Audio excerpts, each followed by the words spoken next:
असं कुठलं लिहिलं नाहीये की बिनविरोध होऊ नये.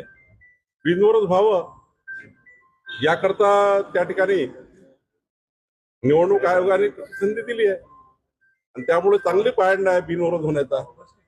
एखाद्या ठिकाणी निवडणूक होत नसेल आणि बिनविरोध होत असेल तर त्या ठिकाणी हा चांगला पायंडा लोकशाहीमध्ये आहे आणि चांगल्या पायंड्याने हे लोक निवडून आलेले आहेत, बिनविरोध आलेले आहेत. शेवटी सर्वांचा निवडण्याचा हे जो आहे अजेंडा हा विकासाचा आहे आणि तिथल्या जनतेला, तिथल्या विरोधी पक्षाला वाटलं असेल तिथल्या उमेदवारांना की भारतीय जनता पार्टी, शिवसेना, महायुतीचे लोक निवडून आले तर राज्य सरकार, केंद्र सरकारच्या योजनेचा फायदा त्या भागाच्या विकासाकरता होईल. आणि मग असं कुठं लिहिलं नाहीये की बिनविरोध होऊ नये. कोर्टात जाऊ दे किंवा त्यांना त्यांचा न्याय मागू दे, पण बिनविरोध होणे हे लोकशाहीमध्ये चांगलं आहे. आम्ही कुठेही विरोध केला नाहीये, कुठेही विरोध केला नाहीये. बिनविरोध लोक निवडून आले तर ही लोकशाहीमध्ये चांगलं आहे. अनेक सरपंच बिनविरोध होतात, अनेक ठिकाणी नगरसेवक बिनविरोध होतात, अनेक सरपंच या राज्यामध्ये बिनविरोध झालेले आहेत. अनेक ठिकाणी मोठ्या मोठ्या ग्रामपंचायतीमध्ये बघा तुम्ही, त्या ठिकाणी 3-3, 4-4 वेळा बिनविरोध होतात. बिनविरोध झाला म्हणजे काय झालं? त्यात काही नियमाच्या बाहेर आहे का, की आयोगाच्या नियमाच्या बाहेर आहे, की आयोग त्याला मान्यता नाही आहे? बिनविरोध उलट चांगला आहे लोकशाहीमध्ये.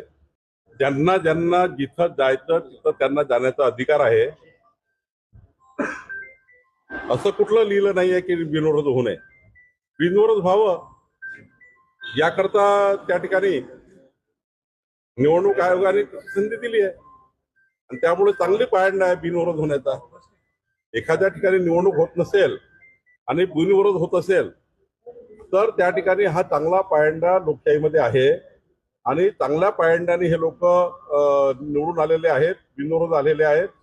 शेवटी सर्वांचा निवडण्याचा हे जो आहे अजेंडा हा विकासाचा आहे आणि तिथल्या जनतेला, तिथल्या विरोधी पक्षाला वाटलं असेल तिथल्या उमेदवारांना की भारतीय जनता पार्टी, शिवसेना, महायुतीचे लोक निवडून आले तर राज्य सरकार, केंद्र सरकारच्या योजनेचा फायदा त्या भागाच्या विकासाकरता होईल. आणि मग असं कुठं लिहिलं नाहीये की बिनविरोध होऊ नये. कोर्टात जाऊ दे किंवा त्यांना त्यांचा न्याय मागू दे, पण बिनविरोध होणे हे लोकशाहीमध्ये चांगलं आहे. आम्ही कुठेही विरोध केला नाहीये, कुठेही विरोध केला नाहीये. बिनविरोध लोक निवडून आले तर ही लोकशाहीमध्ये चांगलं आहे. अनेक सरपंच बिनविरोध होतात, अनेक ठिकाणी नगरसेवक बिनविरोध होतात, अनेक सरपंच या राज्यामध्ये बिनविरोध झालेले आहेत.